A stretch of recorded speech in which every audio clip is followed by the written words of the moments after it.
Hello বন্ধুরা, আমি চলে এসেছি। তো আমি আজকে তোমাদেরকে দেখাবো ন্যাচারাল স্কিন কেয়ার রুটিন। তো চলো দেখাই তোমাদেরকে। তো আমাদের মুখে যত রকমের ডার্ক স্পট আছে সেগুলোকে কিভাবে তুলবে, মুখে গ্লো আনবে কিভাবে, ঘরে একটা ছোট্ট একটা জিনিস দিয়ে, সেটা হচ্ছে আলুর খোসা।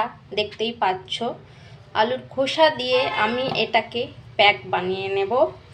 তো হচ্ছে এর সাথে আমি আলুর খোসা দেখতেই পাচ্ছ অনেক দিন ধরে আমি জমিয়ে রেখেছিলাম। জমিয়ে রেখে আজকে ফাইনালি আমি এটাকে গ্রাইন্ড করে নেব। দেখতে পাচ্ছ এই হচ্ছে আলুর খোসা। তো এটাকে আমি গ্রাইন্ড করে তোমাদেরকে আমি বাকি স্টেপটা দেখাচ্ছি। তো একটা জিনিস দিতে ভুলে গেছি, সেটা হচ্ছে আমি রাইস টোনার বাড়িতে বানিয়েছিলাম। তো এতে জল না দিয়ে আমি রাইস টোনারটা দিয়েই রাইসের যে ওয়াটার সেটা আমি এর মধ্যে দিয়ে দেব, দিয়ে তারপর আমি গ্রাইন্ড করব।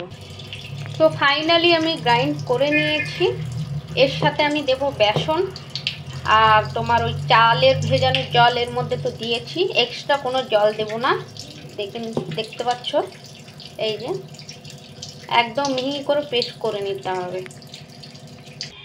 তো এর মধ্যে আমি বেসন দেব।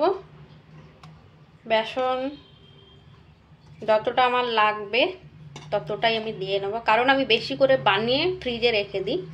তো আমার যখন সুবিধা মতো আমি এটা মুখে বডিতে লাগাই। আমি ওই বাজারে কেমিক্যাল জিনিস সত্যি কথা বলতে আমি পছন্দ করি না। সেই কারণে আমি বাড়ির জিনিসই, মানে ন্যাচারাল জিনিস সব থেকে বেশি পছন্দ করি।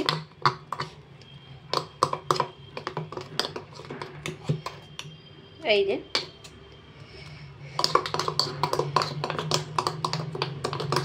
তোমরা বেশি করে বানিয়ে ফ্রিজে রেখে দিতে পারো।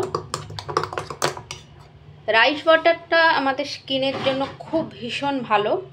টোনার বানিয়েও রেখে দিতে পারো তোমরা। আমি তো টোনার বানিয়ে রেখেছি, সেটা আমি নেক্সট ভিডিওতে আমি দেব যে কীভাবে বানাই।